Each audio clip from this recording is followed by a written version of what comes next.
De Bueno, paso, les queremos en primera instancia recordar el grupo LSB, somos un laboratorio de estudios de geología e ingeniería que nos dedicamos principalmente a la industria del petróleo y del gas, pero además también a la minería, hidrogeología, medio ambiente, investigación y producción, ya que contamos con los equipos aplicables para otras industrias. Se pueden contactar con el grupo LSB a través de las redes que ven en pantalla, desde la red de LinkedIn, pueden escribirnos por Instagram, revisar el canal de YouTube donde subimos nuestras charlas de los ciclos. A su vez pueden contactarse por el correo en el cual se inscribieron y visitar nuestra página web oficial, grupolsb.com. Esta es la 11ª charla en asociación con Gondwana Land Service. Les pedimos y reiteramos que por favor mantengan los micrófonos y las cámaras de video apagadas para que la comunicación sea efectiva. A su vez les comentamos que pueden dejar los comentarios, consultas en el chat de la plataforma y se verán al final de la presentación. Y también pueden enviarnos sus consultas y comentarios al correo por el cual se inscribieron.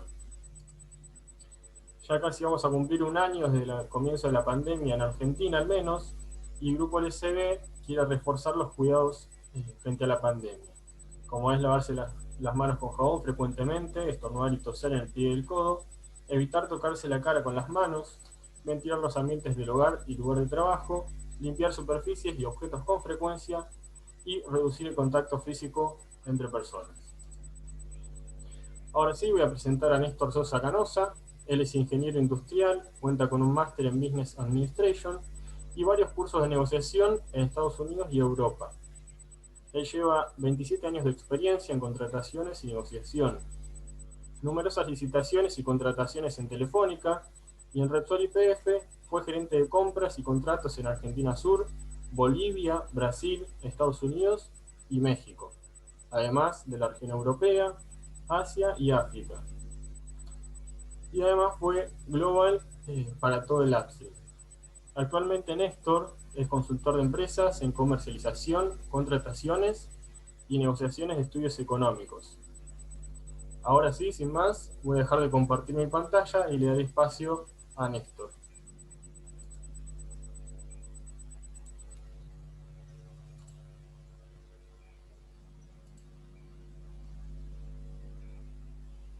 bueno, buenas tardes. Antes que nada, gracias Juan y gracias a LSB y a Gondwana que me dan la oportunidad de compartir esta charla con todos ustedes y de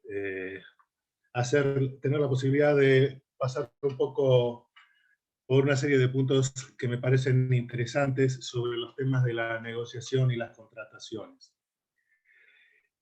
La idea de esta charla es qué es lo que tenemos que tener en cuenta en una negociación llevada adelante en forma profesional y sistemática, qué puntos no debo olvidar, y conocer los postulados más prácticos, más usuales del método de Harvard y el método de Carras. Vamos a citar a Uri y voy a hablar un poco también de experiencias propias que he tenido en mi carrera sobre la negociación. Eh, Vamos a hablar de cómo fue que surgió esta historia, el fin de la historia y el win-win, el método de negociación de Harvard, sus postulados, William Ury, las leyes cero de la negociación, el precio y el costo, los BATNAs, las 3 mesas de la negociación, el TCO, las 3 dimensiones de la oferta en la negociación, los consejos de Carras, y después ya vamos a pasar, cuando pasamos de la negociación al contrato. Algunos puntos a tener en cuenta en el diseño de un contrato, cosas muy generales, que es lo que nos da el tiempo esta tarde. 3 temas que son fundamentales, que es la alineación, el control y la medición del contrato, y un ejemplo real en la Patagonia que tuvimos con la separación de petróleo, que me parece que es bastante interesante. Bueno, la escuela de Harvard, hay que situarse que a principios de los años 90 había caído el muro de Berlín, había caído la Unión Soviética, había publicado Fukuyama El fin de la historia, ¿no? Y el último hombre, se pensaba que ya se habían acabado las guerras, que podíamos ya las poquitas cosas que nos quedaban sin cerrar, nos podíamos sentar en una mesa de negociación y llegar a un acuerdo beneficioso para todos. De ahí surge la teoría esta del win-win. El win-win es lo fundamental de la escuela de Harvard, que es la posibilidad de, a través de la imaginación, de la creatividad, de entender al que está del otro lado de la mesa, llegar a una solución que sea beneficiosa para las dos partes y que, en definitiva, hagan crecer el pastel que nos estamos repartiendo. Salir del juego de suma cero, en que todo lo que yo pierda es lo que va a ganar el otro, y todo lo que yo gane va a ser lo que el otro pierda, y movernos al win-win. Esto a esta altura ya lo conoce todo el mundo y es bastante conocido, pero vale la pena recordar el origen de todo esto, porque fue de la escuela de legal, la escuela de leyes de Harvard, la que salió con esta teoría de la negociación, y no la escuela de negocios, la poderosa escuela de negocios de Harvard, porque precisamente esto se pensaba en un momento sobre todo para aspectos diplomáticos, ¿no? Fue como se desarrolló. Y las bases de estas escuelas de Harvard se reconocen primero que nada, es una disposición mental, ¿no? Enfrentarse al problema pensando que nosotros, los que estamos de los dos lados de la mesa, estamos formando un equipo para atacar al problema, no para atacarnos entre nosotros. El problema es algo ajeno y tercero, y nosotros entre nosotros tenemos que buscar la forma de atacar ese problema y llegar a la mejor solución posible. Para eso hay una serie de postulados que definió la escuela de Harvard. El primero es el de la racionalidad. Es decir, balancear la emocionalidad con la razón. Hay emocionalidad siempre en la negociación, hay que balancearla con el razonamiento. La emocionalidad puede ser el peor enemigo en la negociación, y tengo que pensar de antemano cómo voy a reaccionar cuando alguien me diga algo que me provoque una emocionalidad. De la misma manera, ¿qué emocionalidad va a aparecer en la otra parte cuando yo les diga mi propuesta? Pensar de antemano cuál es la mejor forma de presentarla para no exacerbar esa emocionalidad y pensar cómo es la forma más conveniente para el fin de la negociación. Aprender cómo ven las cosas ellos. Esto ya lo veremos más en números con el análisis del Batman. Entender qué es lo que les preocupa y qué es lo que realmente les interesa. El tema de la comunicación es otro punto. Este es el entendimiento, es la comunicación. La comunicación es pensar y planificar cómo se va a comunicar. Hacer escucha activa. Siempre el vendedor muchas veces va a venir con lo que se llama el sales speech, un discursito que te lo tiene que decir, te lo tiene que largar, y te conviene que lo diga, que cuente todo lo que sé, y escucharlo en forma activa y tomar nota. Porque si no, cada una de estas cosas que él presenta de entrada van a volver a surgir y no se avanza en la negociación. La confiabilidad, tratar de parecer totalmente confiable. No mentir ni omitir cosas importantes si uno está en la búsqueda de un resultado win-win. Contar algo que no me es favorable va a ser algo que va a ser bien para la negociación y que incluso va a impulsar al otro a contar alguna otra cosa de su lado, y de esa forma ir acercando las posiciones. Tratar de contrastar las informaciones del otro lado que me sean desfavorables, ¿no?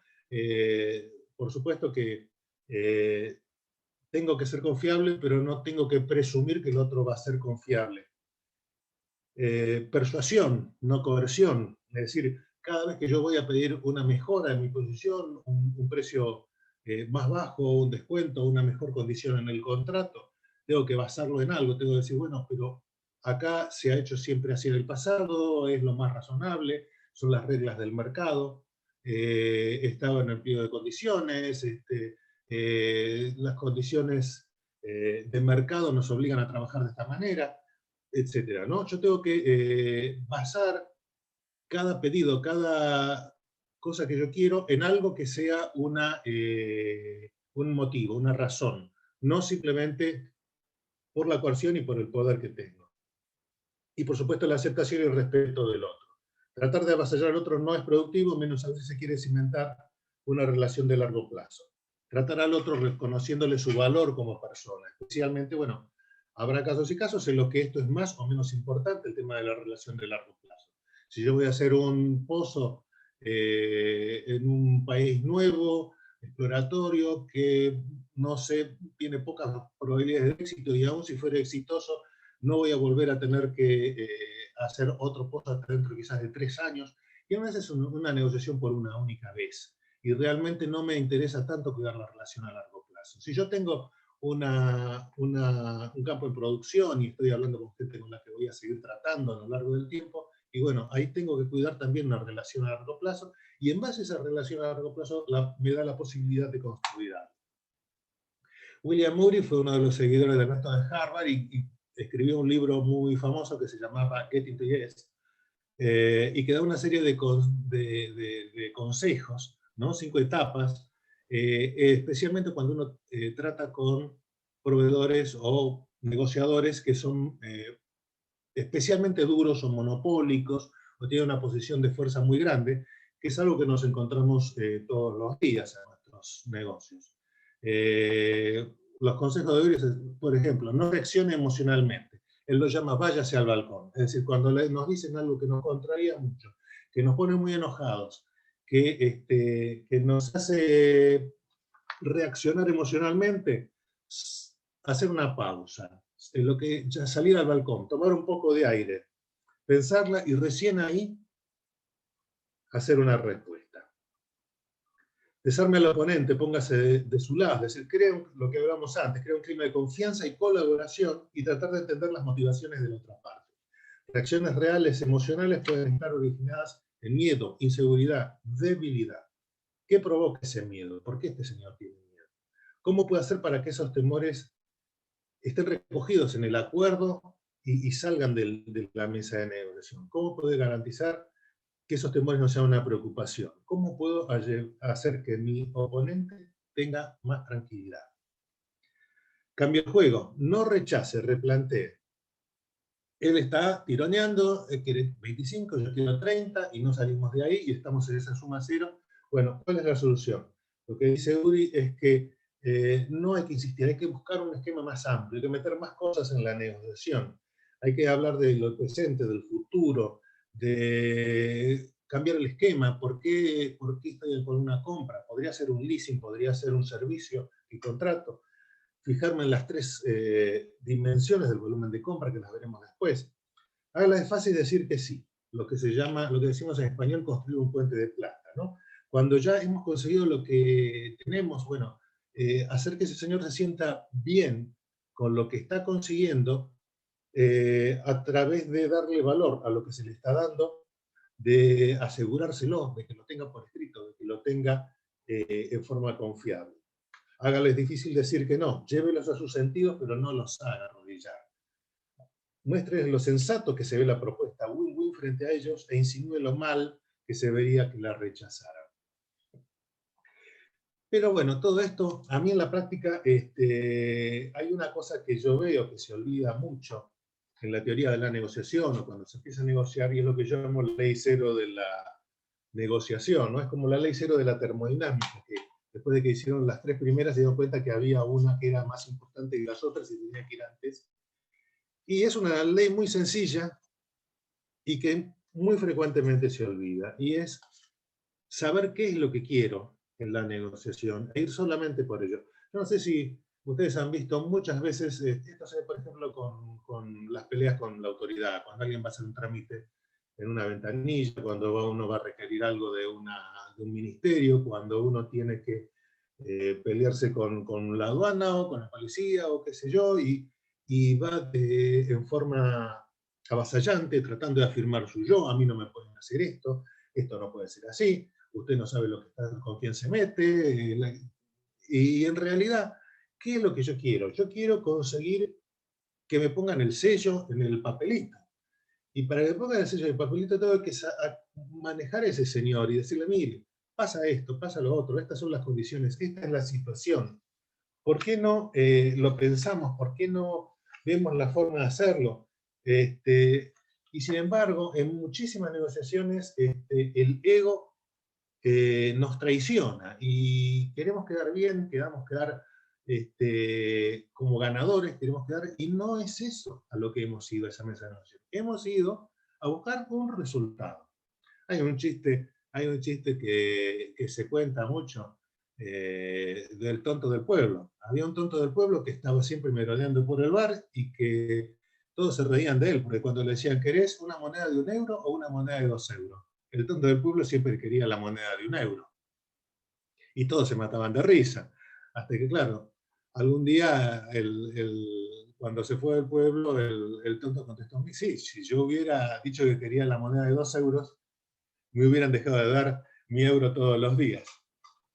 Pero bueno, vamos a ver otro tema con el que suele haber muchas confusiones, y que es muy fundamental, que es el tema del precio y el costo. Y para eso le he pedido la ayuda a mi amigo Paco, que tiene un puesto en la glorieta, que está ahí antes de entrar al campo de golf. Tiene un puesto de naranjas, y los hijos le traían unas pelotas de golf que encontraban ahí, de gente que tiraba demasiado largo y las pelotas se iban del campo y las juntaban por ahí los chicos y las jugaban con eso. Y se ocurrió ponerlas en una bolsita y poner a venderlas. Entonces, según nos dicen algunos, Paco lo que tendría que haber hecho es decir, bueno, a ver, ¿cuál es mi costo? A ese costo le voy a sumar un 30 o 40% y ese es el precio que voy a cobrar. Entonces, quiso calcular su costo y se dio cuenta que las instalaciones ya las tenía armadas para las naranjas. Él tenía que estar ahí sentado en el puesto de naranjas todo el día. Las pelotas se los traían los chicos gratis. Entonces dijo, no puedo, voy a tener que venderlas a 0 céntimos cada una. Evidentemente no, porque Paco sabía que el precio no tiene nada que ver con el costo. Tiene que ver algo a largo plazo y en ciertas condiciones, pero en general lo que define el precio es la oferta y la demanda. Lo sabía, es una teoría que la tenemos hace 200 años con Adam Smith y Marshall y toda esta gente, y seguimos con esta confusión entre precio y costo. Lo único que define el costo es la oferta y la demanda. Entonces Paco, ¿qué hizo? Se fijó en internet cuánto costaban las pelotitas como las que él juntaba, y costaban unos 90 céntimos. Entonces las puso, dijo, bueno, como estas son usadas, las voy a poner a 80. Y vendía muy poco. Entonces las puso a 70. Y empezó a vender un poco más. Y así él fue haciendo, simplemente recorriendo la curva de la oferta y la demanda hasta encontrar el punto de equilibrio en que las pelotitas que vendían eran más o menos la misma cantidad que le traían sus chicos por cada día, y se fijó el precio de venta simplemente por oferta y demanda. Acá muchos de los que están escuchando esta charla son petroleros, y bueno, en el petróleo es evidente que sabemos que en el 2008, el 2020, de repente las variaciones entre el precio del petróleo en un año, el petróleo se llegó a pagar a precios negativos, en otro año llegó a más de $140 el WTI. Entonces, ¿eso qué significa? Que depende del mercado, y de nada más que del mercado, porque los costos de producción eran muy parecidos. Por supuesto que cuando empezó a subir el petróleo también hay más demanda de los servicios para producir ese petróleo y aumentan los costos, eso lo sabemos también, ¿no? Pero bueno, igualmente, incluso en el petróleo tiene un precio de mercado. Y si el precio hoy es $50 la tonelada, le importa poco al mercado que mi precio de extracción haya sido en el Mar del Norte de $60 la tonelada y en Arabia Saudita, en cierto campo, de $5 la tonelada. Todo se vende al mismo precio y no tiene nada que ver con su costo de extracción. ¿Pero qué es el costo? El costo lo tenemos que conocer. El costo es fundamental que conozcamos nuestros costos, y tenemos que conocer el concepto del TCO, el Total Cost of Ownership, que es un concepto que vienen manejando hace ya varios años las oficinas de purchasing de la mayoría de las empresas, de las grandes empresas, y que tiene en cuenta no solamente el precio de compra, que sería lo que vemos acá como que sale la puntita del iceberg, sino todos los costos escondidos que tenemos, ¿no? El uso de energía, los controles de calidad, la instalación, los fletes, el mantenimiento, las validaciones, las reconfiguraciones, costos operativos, etcétera, etcétera, etcétera. Hay un ejemplo que se usa siempre, ¿no? Que es el del auto, ¿no? Por ejemplo, yo voy a trabajar en tren y un día decido que me voy a comprar un auto. Me cansé del tren. ¿Cuál es el costo total de ownership del auto?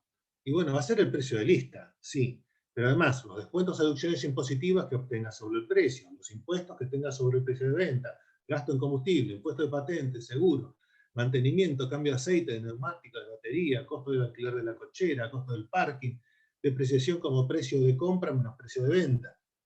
Y eventuales, como multas, accidentes, roturas, multiplicado por la probabilidad de ocurrencia. Yo no voy a tener una rotura todos los meses, ni voy a tener un accidente todos los meses, pero tengo que pensar que quizás en 5 años que tenga el auto voy a tener una rotura y voy a tener un accidente. ¿Y cuánto? Estimar más o menos cuánto me va a costar y estimar más o menos qué probabilidad hay de que eso ocurra. Con lo cual, ya estoy hablando de una esperanza matemática, un costo que es una esperanza matemática y lo tengo que tener en cuenta. Vamos a ver a un caso real. Estamos comprando casing para un pozo exploratorio y me dicen que necesitan 6.000 metros de casing. Y necesitan 6.000 metros de casing no porque el pozo tenga 6.000 metros, sino porque probablemente tengo que tener 3.000 para usarlos y 3.000 que no sé si los voy a usar.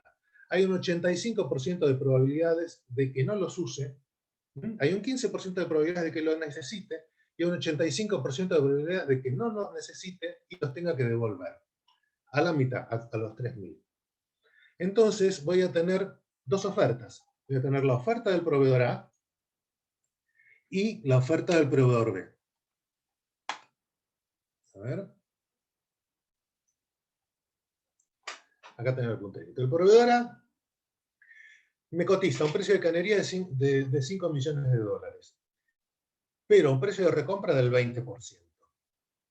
El proveedor B me cotiza 6 millones de dólares, bastante más caro, pero me ofrece un precio de recompra del 60%. Entonces yo tengo que hacer esta cuentita. ¿Cuál es el valor esperado de la recompra? Y yo tengo que la mitad de esto, que son 2,5 millones, por 20%, que es el precio, por 85%, que es la probabilidad de que lo tenga que recomprar. Esos son 425.000 euros, digamos, o dólares, que puedo recuperar si no uso los 3.000 metros, los segundos 3.000 metros de casing. O sea que mi costo sería de 4.575.000. Con el proveedor B, el valor esperado de la recompra son, otra vez, la mitad de lo que pagué, 3 millones, por 60%, por 85%. 1.500.000, cuando lo resto me quedan en 4.470.000. ¡Oh, sorpresa! El proveedor B, en costo total de ownership, es $100.000 más barato que el proveedor A. Esto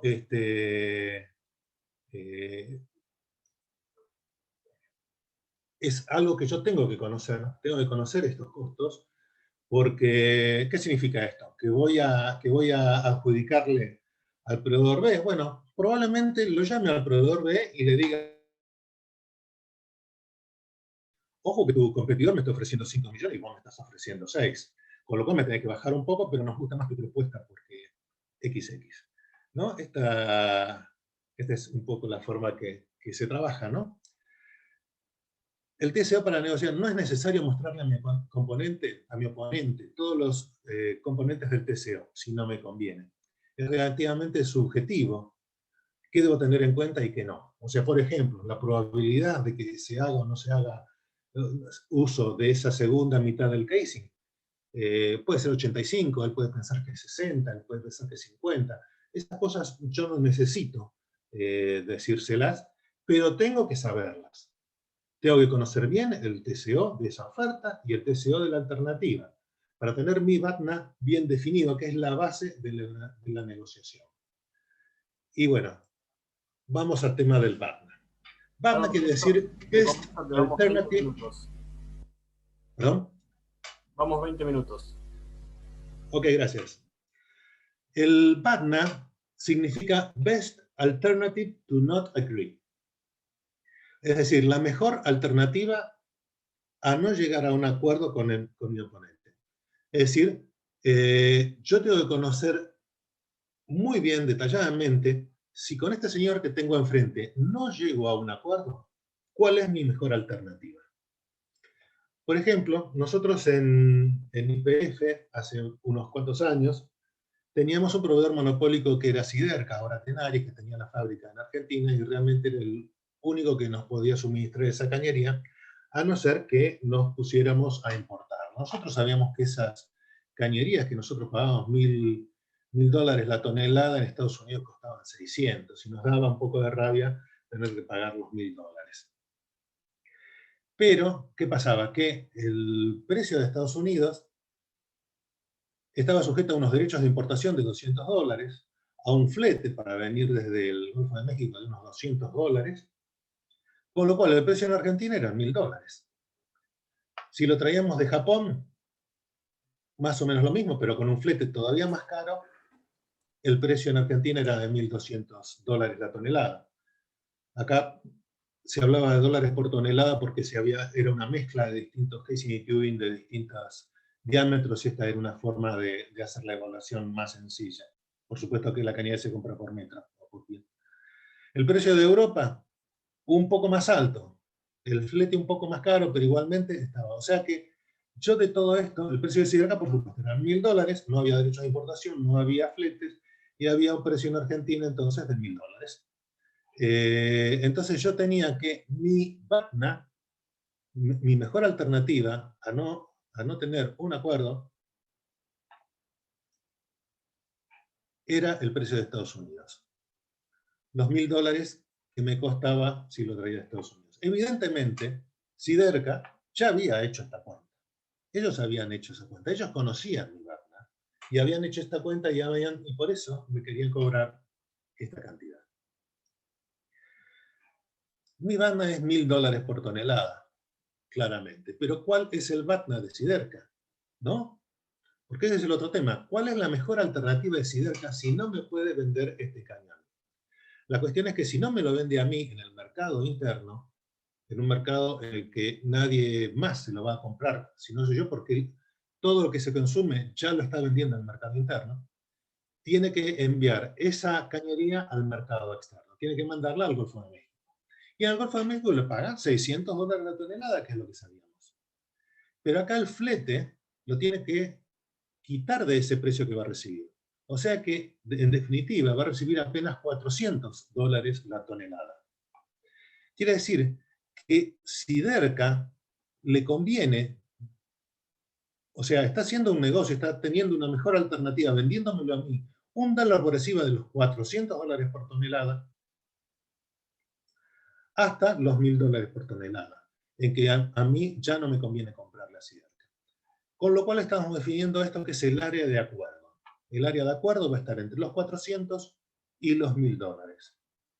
A Siderca no le va a convenir venderle por debajo de 400 porque tiene una mejor opción, que es mandarlo afuera, y a mí no me conviene comprarle a Siderca por arriba de $1.000 porque tengo una mejor opción, que es comprarlo afuera. Esto define el área de acuerdo. Esto es algo fundamental y que lo tengo que conocer siempre que vaya a una negociación. No solamente mi BATNA, sino el BATNA del otro. ¿Cuántas mesas hay en una negociación? Bueno, acá tenemos la mesa de negociación. Me dicen que esto parece un signo chino, pero son 2 sillas y una mesa donde nos sentamos yo y el otro a tratar de llegar a un acuerdo.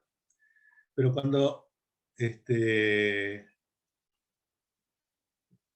hago ese esquema, no me tengo que olvidar que hay otra mesa de negociación, la que tengo yo con mi jefe y la que tiene el otro con su jefe.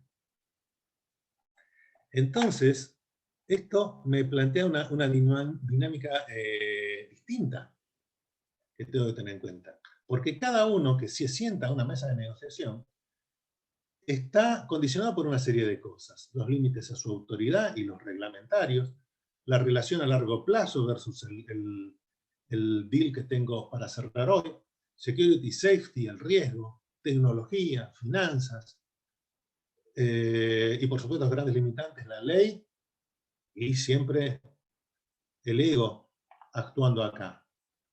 Y las incertidumbres, ¿qué pasa si el mercado sube o baja dramáticamente? Si mi proyecto para el que estoy comprando o contratando se posterga o se anula.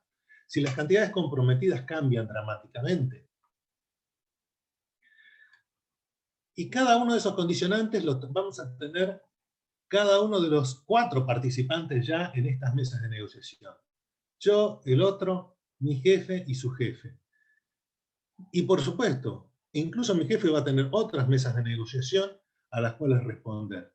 Por lo cual, en la mesa de negociación tengo que tener en cuenta todos estos aspectos. Otro tema que me parece interesante discutir es que en la mesa de negociación a veces se habla de los volúmenes que tenemos por delante para comprar o vender. Muchas veces en el caso de proveedores monopólicos nos encontramos encerrados en una situación en la que prácticamente somos forzados a aceptar soluciones que no nos gustan. Y tenemos que tener en cuenta que cuando hablamos del volumen que estamos comprando, tenemos que tratar de agrandar esa torta, de hacer un cambio de visión y pensar en las 3 dimensiones que tiene la compra. La compra en el eje X, el ítem que compro ahora. Esta es en la que estamos encerrados en la negociación, lo obvio, lo que tengo delante de mis ojos. Pero también tengo que pensar en las compras pasadas y las compras futuras. Si yo estoy llegando a un nuevo país, estoy empezando un negocio en un lugar, tengo que hacerle pensar a este señor que no solamente tiene importancia lo que hoy yo tengo sobre la mesa para comprarle, sino quizás muchos años en los que voy a seguir haciendo compras, e incluso voy quizás expandiendo mi negocio y comprando mucho más de lo que compro ahora. O si tengo una historia en la que hemos hecho compras en el pasado y que demuestran que hay una continuidad en ese negocio. El otro eje es, ojo, que muchas veces me reduzco a esta pequeña porción que estoy comprando acá, cuando en realidad hay otros materiales o servicios que estoy comprándole a la misma empresa o que podría llegar a comprar y que también tengo que meter en la mesa de negociación. Cuando la negociación es competitiva, bueno, aquí ya nos basamos más en el libro de Chester Carras. Chester Carras tiene un libro y una serie de cursos en Estados Unidos que ha hecho muchísima gente. A veces uno puede decir, bueno, estas cosas de la teoría de la negociación tienen su valor, es bueno conocerlas, pero no las voy a aplicar. Sí, pero ojo, que está frente a mí en la mesa de negociación, quizás sí él quiera aplicarlas. Entonces tengo que saber reconocer esas tácticas, ¿no? Por ejemplo, una de las cosas que dice, bueno, el libro de Carras tiene este nombre con bastante gancho que dice, en la vida como en los negocios uno no consigue lo que se merece, sino lo que pueda negociar. Eso es para darle importancia al tema de la negociación. Y uno de los consejos, revisar los bandas. ¿De qué lado está el tiempo? El banda hay que conocerlo muy bien, el banda propio, el otro, pero también de qué lado está el tiempo en esta negociación. A mí me parece muy importante esto, porque si un plazo de negociación se va alargando en el tiempo, ¿eso a quién va a beneficiar? ¿A quién se está poniendo en un aprieto? Nosotros en la oficina de Houston comprábamos mucha sísmica 3D y realmente una vez un auditor me preguntó por qué todas las compras de sísmica 3D se hacen los últimos 10 días del año, entre el 20 y el 30 de diciembre. Y el motivo era que nosotros sabíamos que las empresas de sísmica tenían que cerrar sus objetivos a fin de año, sus volúmenes de venta, y según el volumen de venta que habían conseguido a fin de año, era el bonus que cobraban los negociadores que estaban frente a nosotros y sus jefes. Con lo cual sabíamos que en los últimos días del año eran muy proclives a hacer una buena rebaja si nosotros les confirmábamos la compra en tiempo para que entraran los objetivos. No a la rendición total ni en el peor caso, dice Carras. If you can't get the lunch, at least live with the sandwich, decía, ¿no? Qué sé yo. Aún cuando la negociación no sirve, no llegamos a nada, estamos en su poder, bueno, tratemos de conseguir algo. Algo se puede conseguir. Empezar alto y bajar de a poco, y en forma, y porque hay unas razones para bajar. Esto se han hecho, Carras cuenta que se han hecho experimentos en universidades en Estados Unidos con grupos testigos, y al grupo que se le alimenta una expectativa alta y empieza pidiendo un valor alto, frente a otro grupo al que se le da un valor bajo, consigue siempre mejores valores. Entonces hay que empezar alto, hay que empezar un valor alto, y desde ese valor empezar a bajar, y solamente porque hay una razón. Con esto, bueno, hay un caso bastante conocido que se lo suele citar, de una fábrica mecánica, de elementos mecánicos en Estados Unidos, que año tras año tenía su negociación con el sindicato. Y esas negociaciones terminaban siempre de manera muy poco amistosa, con muchas broncas, con amenazas de huelga, con insultos, qué sé yo. Entonces un día, y al final siempre se arreglaba que el aumento de sueldos iba a ser el costo de vida y 1 punto 2 más. Entonces, un año, esta gente dice, bueno, los directores de la empresa dicen, bueno, hagamos una cosa. Ahorrámonos todos esos problemas, todas esas discusiones que no llevan a nada, y tengamos de entrada una oferta para todos los trabajadores del costo de vida más un 2%. ¿Y qué pasó? Bueno, tuvieron el peor conflicto de la historia de la empresa. ¿Por qué? Porque se habían olvidado que el sindicato perdía así su razón de ser. Es un poco lo que decíamos antes de las mesas de negociación. El sindicato no tenía entonces la posibilidad de pelear por nada. Finalmente tuvieron el peor conflicto de muchos años, tuvieron que incrementar más de lo que habían pensado de entrada, y a partir de ahí hicieron participar al sindicato en las negociaciones. Pero bueno, y porque además violaron esta ley de empezar alto y después ceder un poco, y directamente quisieron ir al precio final, lo que nunca es una buena idea. Partir la diferencia a la mitad no es una buena solución. Esto es una cosa muy frecuente en las negociaciones y no es una buena solución. Simplemente es porque ya me cansé de negociar, ya no quiero más. Y por pereza digo esto. Siempre puedo asegurar una mejor oferta final si yo me pongo a seguir negociando en vez de dividir la diferencia. Drop garbage in the lawn, lo dice Carras. Él se refiere un poco a que cuando uno va a hacer una negociación y aparece la otra parte a mostrarnos lo maravilloso que son, lo excelente que son, qué sé yo, él dice, bueno, dejemos caer un poco de cosas no tan buenas que nosotros sabemos de ellos, que ha pasado en el pasado, riesgos, problemas que pueda haber. Eso él lo llama dejar caer basura en el patio delantero de esa casa que nos presentan como perfecta, como limpísima, dejar caer esa basura y que bajarlos un poco de esa posición de perfección que los habilita por lo menos en forma emotiva, a presentar un precio más alto o una oferta más cara. Never rush into a bad deal es otro, que además es es algo que se dice de Estados Unidos, es un dicho, ¿no? Si realmente nos han encerrado en una situación mala, en la que no tenemos salida, en la que no tenemos alternativa, y no nos queda nada más que aceptar, paciencia, paciencia, porque si hoy tenemos todo en contra, el paso del tiempo lo único que puede hacer es que dejemos de tener alguna de estas cosas en contra, ¿no? Entonces, no apurarnos a cerrar para pasar el mal trago de una vez. dejarlo abierto, dejar la posibilidad de que las circunstancias cambien. Otra, ¿cómo se va a verificar el cumplimiento? Esto lo vamos a ver en detalle después.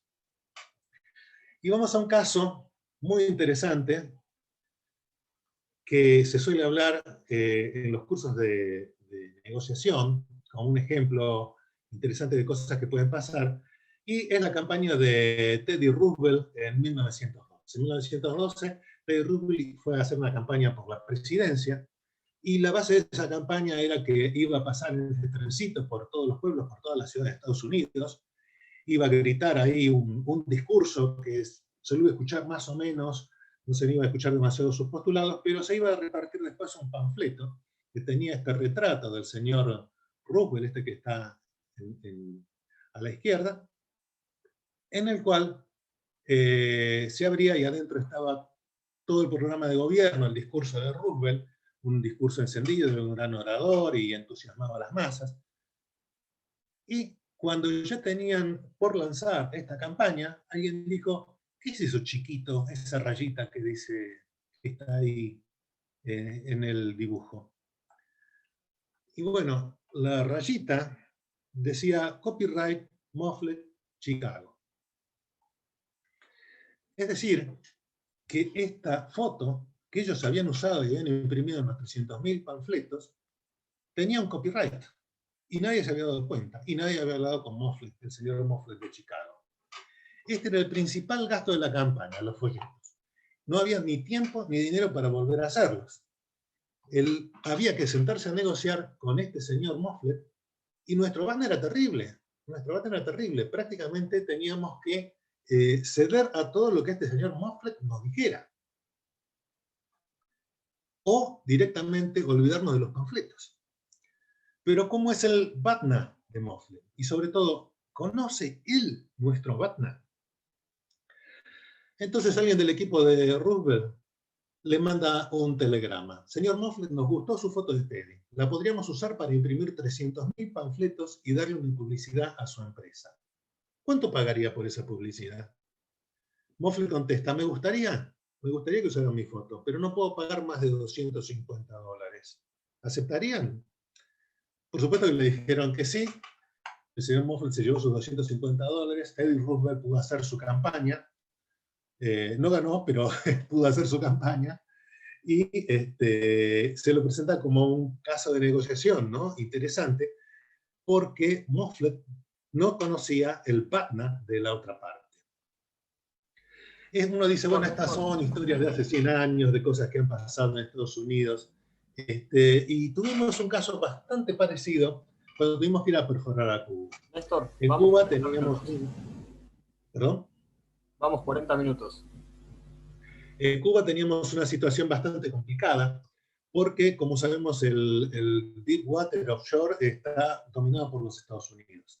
Tienen los barcos, la tecnología, todo tiene un gran centro en Estados Unidos, esa industria, y hay un embargo de Estados Unidos para que no se pueda llevar ningún equipo que tenga más de un 10% de contenido de Estados Unidos a Cuba, ni puedan participar sujetos súbditos norteamericanos en el aseguramiento, la financiación, la dirección, etcétera, hay una serie de limitaciones.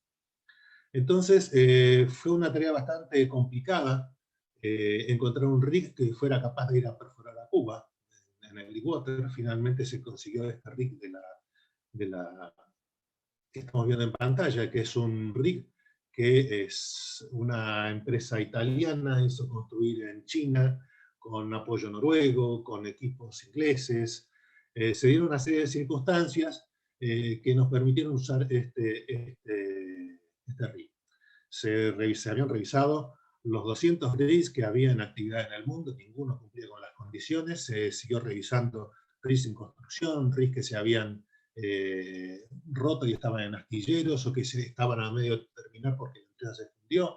Se siguió investigando los rigs de investigación oceanográfica, se revolvió todo hasta que por fin apareció este rig. Pero teníamos un problema.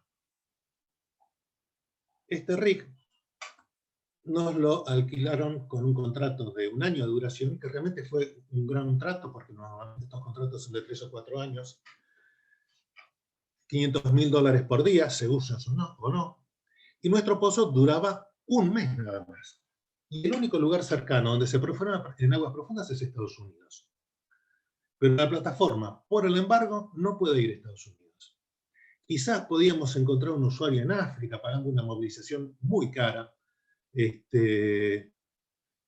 si no, no sabemos qué íbamos a hacer con los más de 10 meses que nos sobraban de este río. Rogamos a las otras operadoras, podemos rogarle a las otras operadoras que tomen esta plataforma para sus pozos. Es nuestra única salvación. Hay otros operadores que tienen que perforar en Cuba y les pedimos que tomen este río. Incluso se pensó que en una de esas tenemos que subvencionar la tarifa si no lo quieren tomar. Es decir, de estos 500.000 quizás paguen la mitad ellos y la mitad nosotros para convencerlos de que usen este río, antes que tener que pagar la tarifa completa. Pero de repente nos pusimos a pensar cuál es el partner de las otras operadoras. Y las otras operadoras se habían comprometido con el gobierno cubano a hacer ese pozo. Habían hecho un depósito en el Banco de Cuba, asegurando que iban a hacer ese depósito, y ese depósito valía lo que valía el AFE del pozo, o sea, aproximadamente $100 millones. Y esta era el único río que podía perforar en Cuba. Entonces nosotros en realidad estábamos en una posición de exigirle a esta gente un fee por el derecho a usar nuestra plataforma y cubrirnos así de que la plataforma no tuviéramos que pagarla algunos meses sin usarla. Así fue como 2 empresas, una de Malasia y otra de Venezuela, que querían perforar ahí. Les dijimos, bueno, miren, señores, sobre el fee, sobre lo que cuesta la plataforma, van a tener que pagarnos además un fee. Y bueno, finalmente nos pagaron ese fee, fueron alrededor de $40 millones, y esos $40 millones fueron una ganancia neta para la empresa, cuando habíamos pensado de entrada que quizás íbamos a tener que pagar. Fueron 40 millones de ganancia neta para la empresa, porque finalmente no hubo tiempos desocupados. ¿Cuáles son las conclusiones de estas 2 anécdotas que les cuento? Que si los directores de campaña de Roosevelt no hubieran hecho un análisis de la situación, habrían tenido que pagar mucho dinero que no tenían, y quizás renunciar a entregar los panfletos. Y si la gente de la empresa española que tenía el RIC no hubiera evaluado el BATNA de los otros operadores de Cuba, también hubiera estado en un aprieto muy, muy grave de dinero. En ambos casos, el desconocimiento de la situación de la otra parte, de su BATNA, podría haber terminado en una situación desastrosa. Y finalmente termina en una situación ventajosa. Y bueno, pasamos ahora al tema de los contratos, porque definitivamente la negociación exitosa termina en un contrato, ¿no? Para eso negociamos, para cerrar un acuerdo. El contrato es simplemente un acuerdo de las partes intervinientes en la negociación, que se suele expresar en un documento escrito. No necesariamente tiene que ser por escrito, al fin y al cabo yo me tomo un taxi para ir a la estación de trenes y no firmo ningún contrato con el taxista, pero sabemos que si él me deja en la estación de trenes, yo le tengo que pagar lo que dice el taxímetro. E incluso sabemos que, por ejemplo, en Texas, un contrato se sella con un apretón de manos. Hubo un caso famoso de un señor que vendió las acciones de su empresa a un precio con un apretón de manos, delante de testigos, y al día siguiente otro le hizo una oferta mejor y quiso salirse del trato. Y lo obligaron a cumplir el trato que había hecho con su apretón de manos, aunque no hubiera firmado nada. El contrato requiere consentimiento de las partes con capacidad para cerrar el acuerdo, una causa u objetivo lícito del contrato, que sea comprar, alquilar, prestar un servicio, operar un campo, un objeto del contrato, lo que se compra, vende, alquila o el servicio que se presta. Corolarios de estos requerimientos. Cuando un contrato cumple estas condiciones, es de cumplimiento forzoso respaldado por la ley. Esto proviene del derecho romano. Los romanos decían pacta sunt servanda. Los pactos, los contratos son para ser cumplidos, y es lo que recogió el derecho en todo el mundo, tanto el anglosajón como el latino. Y otro horario es que nosotros usamos mucho los contratos marcos de condiciones generales de contratación. nos ahorra mucho tiempo, nos ahorra muchos problemas, son muy útiles, pero no definen ni cantidades ni precios de material o servicio a comprarse, porque como no cumplen esa condición, no son de obligado cumplimiento. Hasta que una orden de compra basada en ese contrato los complementa con cantidad y precio. Es decir, los contratos marcos no son contratos y no se los puede enforzar por ley si no hay una compra que los concrete. Algunas consideraciones importantes al diseñar un contrato. Alineación del contrato con los objetivos. El típico contrato no alineado es el cobro como porcentaje del gasto. Pongo al señor a administrar una obra y le digo, va a cobrar tanto por ciento sobre lo que me cueste al final la obra. ¿Cuál es el desinterés de ese señor? Y que la obra cueste lo más posible. Por supuesto, hay formas de evitarlo eso, hay veces en que el mercado está acostumbrado a moverse de esa manera y uno tiene que adaptarse a las situaciones de mercado, pero también puedo tratar de buscar siempre una forma de que haya un alineamiento de los intereses del contratista con los intereses de la contratante. Un punto en el que hay que prestar mucha atención en los contratos es el control del contrato. ¿Qué puntos de control requerirá el contrato? Si voy a controlar yo, lo haré por intermedio de terceros. ¿Quién va a controlar al que controla si es un tercero? ¿Cuál es el costo de ese control? ¿Se justifica ese costo o puedo hacer todo más sencillo y más barato con menos controles? Y si acuerdo incrementos, muchas veces en los contratos acuerdo que va a haber incrementos de costo en base a un caso base. Tengo bien fijado claramente cómo es el caso base y cómo voy a medir los incrementos. El otro tema es la medición. Si puedo anular el contrato por mala performance, o quiero hacer un esquema de bonus y malus, de premios y castigos con el contratista según su rendimiento, ¿cómo voy a medir esa performance? Ojo, este es un tema fundamental y lo que mido tiene que ser realmente lo importante, no lo que simplemente se puede medir. Hay una frase que dice, no todo lo importante se puede medir, ni todo lo que se puede medir es importante, ¿no? En definitiva, yo cuando mido la temperatura en un termómetro, en la medida estoy midiendo la dilatación de un cuerpo en base a la temperatura, o sea, en realidad en forma indirecta, ¿no? Entonces, las mediciones que yo voy a hacer muchas veces van a ser indirectas. ¿Y realmente están midiendo lo que yo quiero o están midiendo otra cosa? Vamos a un caso práctico de un contrato, que fue un caso muy interesante que se desarrolló a lo largo del tiempo en la Patagonia. No sé si acá pueden ver entre la provincia de Chubut y Santa Cruz, ahí está Comodoro Rivadavia y Caleta Olivia, en la Patagonia Argentina. Y ahí había 5.000 pozos en producción de petróleo pesado, petróleo que necesita un tratamiento con emulsionante para separar la fase agua de la fase petróleo y las sales, y un sistema de cañería muy extenso. Acá tenemos el esquema. Fíjense que la parte de arriba tiene más de 50 kilómetros de extensión y tenemos plantas de tratamiento, producción propia, producción de terceros, producción de UTES, unidades LAC para medición y una recepción final en la caleta Córdoba para que se embarque en el barco donde tiene que estar el petróleo en especificaciones. Si no, tengo unas multas muy importantes. Y tengo un esquema de oleoductos en la provincia de Santa Cruz, que también lo mismo. Acá el esquema de oleoductos era de 125 kilómetros, los oleoductos principales, y también una serie de elementos que me complican bastante toda la situación. En cada una de estas plantas yo tengo tanques en los que pongo emulsionante, llevo el petróleo a esa temperatura, y consigo la separación de las fases. ¿Cómo se hacía la emulsificación? Bueno, yo pedía una cotización a los proveedores de producto químico, íbamos al laboratorio en el que hacíamos unas pruebas para saber el rendimiento de cada producto químico, porque había un producto químico que con 1 litro me hacía el efecto de emulsionante que otro producto más efectivo con medio litro lo tenía. Entonces yo no podía simplemente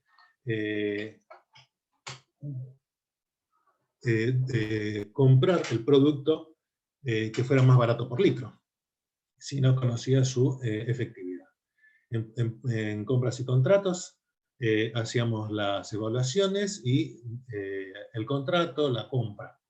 Comprábamos el producto se iba a nuestros almacenes.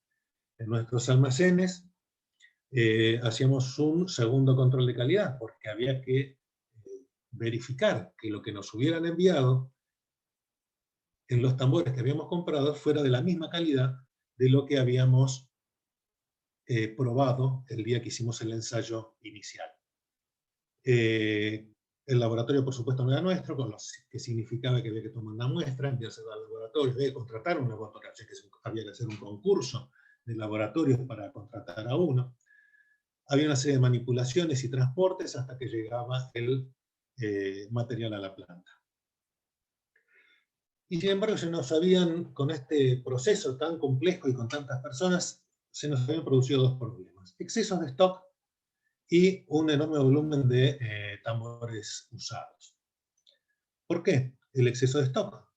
Porque en el transcurso de una compra, se compraban tambores quizás para unos cuantos meses, y quizás por un año, y en el transcurso del año aparecía un producto nuevo. Entonces el usuario quería el producto nuevo más efectivo. Entonces se compraba ese producto nuevo más efectivo, pero le quedaban en el almacén un montón de colas de los productos anteriores que ya no se usaban más. Con una dificultad adicional, que además eran formulaciones comerciales que nosotros no conocíamos y no sabíamos cuáles eran los riesgos que presentaban eso.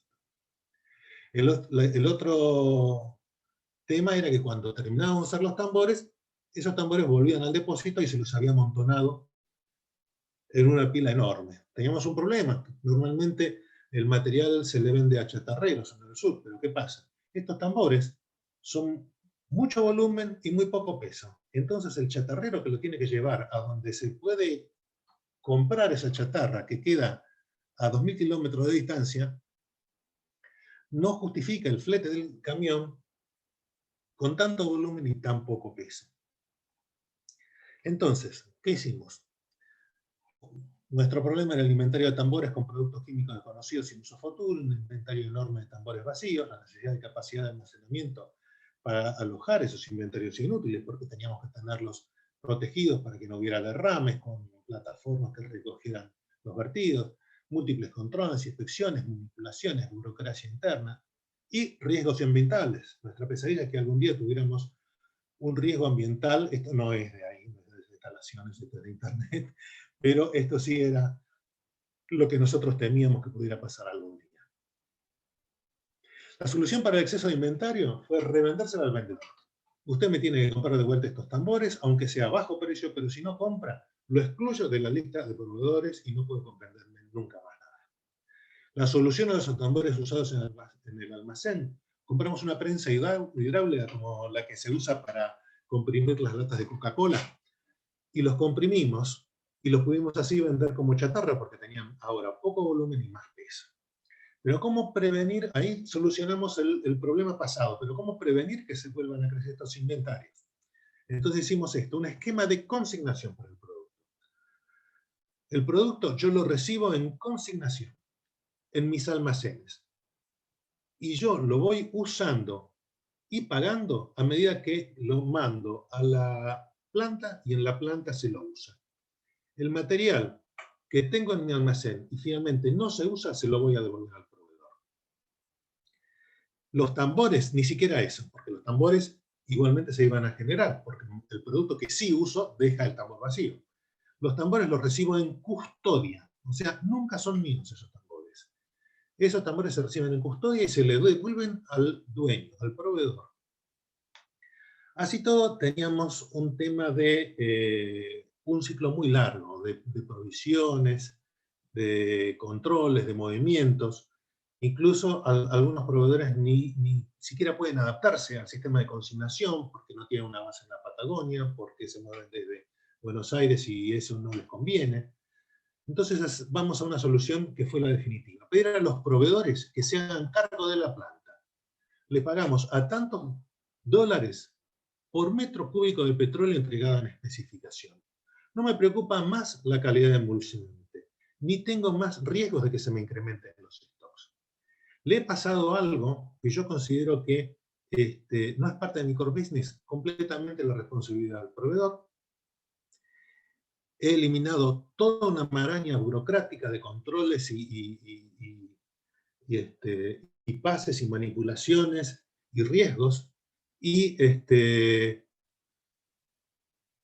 no me interesa más, como decía gente de producción, ya no me interesa más qué le ponen, qué emulsionante me traen, cómo está hecho ese emulsionante, o si lo que le ponen al producto es Coca-Cola. ¿Cuáles fueron los efectos? Liberación de recursos propios, que estaban ocupados en manipulaciones, transportes, controles, inspecciones. Eliminación de conflictos internos, burocracia, oportunidad de corrupción. La posibilidad de concentrarse en el core business petrolero y dejar el negocio del tratamiento químico a las empresas especializadas en eso. Para ellas sí, ese es el core business y es bueno que se cumpla. Y entonces, un alineamiento total de los objetivos del contratista con los objetivos de la operadora. Es hacer notar que a lo largo de los últimos años cada vez más las empresas han tendido a convertir en servicio lo que antes era una compra, de tercerizar funciones secundarias para concentrarse en el core business. Y eso resulta en un mejor alineamiento de los objetivos y los esfuerzos. Bueno, señores, muchísimas gracias por compartir este tiempo con nosotros. Y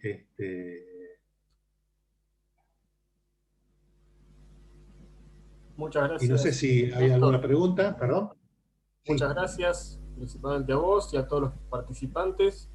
Les recomendamos y les recordamos también que pueden dejar sus consultas ahora en el chat o habilitar de manera ordenada el micrófono para realizarlas.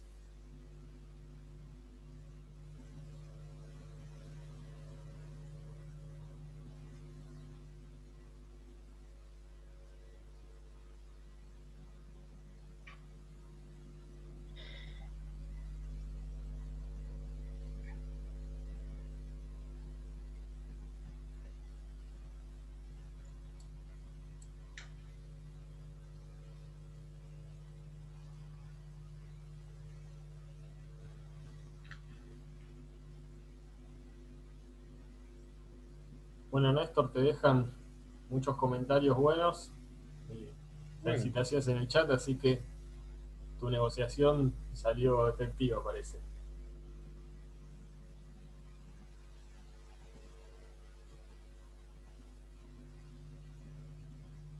Para contactar consultas pueden escribir al correo donde se inscribieron de conferencia@lsbsrl.com.ar y se las transmitiremos a Néstor. Hola, buen día. No sé si se me escucha. Sí. Sí, se escucha.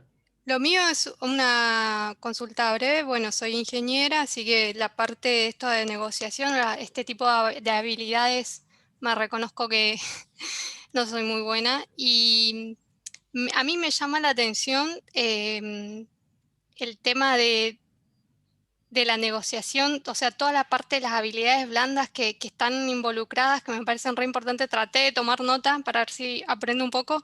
Se puede aplicar incluso en una entrevista, ¿no? Cuando uno negocia el tema salarial. Esto No, por de supuesto. siempre... Sí, es una cosa que yo la suelo comentar y la pasé un poco por alto porque estábamos un poco comprimidos, pero realmente uno está negociando todos los días. Uno está negociando no solamente cuando compra una casa, cuando vende su auto, sino simplemente cuando el hijo le dice, me voy, vuelvo a las 4 de la mañana, y uno le dice, no, volvés a las 12. Y entonces ahí ya hay una negociación. Todo el día estamos negociando. Hasta en ¿no? el Por eso, alquiler, ¿no? por supuesto, por supuesto. Bueno, yo la otra vez casualmente negocié sin querer el alquiler por resistirme, digamos. O sea, entré en duda y me lo bajaron. Y ahí empecé a dar un poco más de importancia a esto, y ahora que estoy buscando trabajo, también me pareció interesante lo que dijiste de que ir siempre a más. Así que lo rescato, aplicable en mi caso a la búsqueda, ¿no?, de trabajo. Sí, sí, sí, sí. Bueno, por supuesto que está demostrado que el que va a más y se va arriba siempre va a terminar cerrando a un número más alto. El riesgo es irse a algo tan disparatado que la negociación me cierre las puertas en la cara, ¿no? Dentro de lo que uno sabe, de lo que uno conoce, que es el mercado, tiene que irse lo más arriba posible. Porque siempre, como decían los viejos, ¿no? Para bajar hay tiempo. No, perfecto. Traté de tomar nota de todo. Bueno, te agradezco por la charla. Me pareció muy buena y muy instructiva, y creo que los tiempos se llevaron bastante bien. Muchas gracias. De nada. Muchas gracias, Claudia, por tu aporte. Te recordamos que, si bien gracias por tomar nota, estaremos subiendo el video a nuestro canal de YouTube para a todos aquellos que lo quieren ver de nuevo o no pudieron participar. Kiko, ¿tenés una consulta? Sí, hola, buenos días. Muchas gracias, felicitaciones por la charla, muy, muy interesante. Gracias. Tenía una inquietud. Seguramente has oído hablar, Néstor, de lo que es el equivalente cierto o el certain equivalent, que es más o menos, que funciona más o menos como el BANDA. ¿Es esto así? ¿Lo has comparado? Porque la verdad el equivalente cierto se aplica en todo, en la vida también, ¿no? No sé si esto es equivalente exactamente o corren con La verdad que no lo conozco el certain. En negociación la que se usa es el BAN. O sea, con las siglas en inglés. No sé si es el certain a que se refiere. No, es muy parecido, la verdad. Ahí, de repente, bueno, ahora no hay tiempo, pero te lo dejo, es el certain equivalent, el equivalente cierto, que tiene mucho que ver con lo que es justamente el estudio de las capacidades, la oportunidad de todo el entorno de una parte de la negociación contra todo el entorno de la otra parte de la negociación, para ver cómo fluye su proceso de toma de decisiones. Entonces me parece que el BANDA, que para mí, que yo lo escucho por primera vez, lo alineé mucho al principio, y por eso quería hacerte el comentario. Puede ser, claro, sí, sí, sí. No, acá yo pienso que un poco el tema central de todo esto es la negociación es algo que merece encararse como un problema, cierto, estudiarse las alternativas, estudiar lo que yo tengo, estudiar lo que tiene el otro, y en base a eso definir una estrategia, definir qué es lo que quiero, qué es lo mínimo que quiero, qué es lo máximo lo que podría conseguir, qué tengo a favor, qué tengo en contra. O sea, es un trabajo que tengo que hacer. No tanto el hip shooting que uno piensa siempre como dicen los americanos, ¿no? El tirar desde la cadera y sin apuntar demasiado, ¿no? Una vez piensa en la negociación es algo así, y es un trabajo que requiere estudio, que requiere pensarlo, averiguar cosas, analizarlo bien. Perfecto, gracias. Bueno, gracias a todos por participar. Ahí pueden ver las páginas de cada empresa, de LSB y de Gondwana Land Service. Nuevamente gracias a vos, Néstor, por esta muy interesante charla, estuvo muy clara, y les comentamos que próximamente tendrán novedades sobre la siguiente charla de este ciclo. Gracias a todos por participar y nos veremos pronto. Gracias, hasta luego. Adiós, gracias.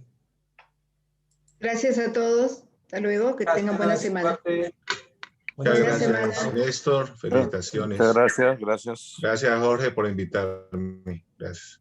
Gracias.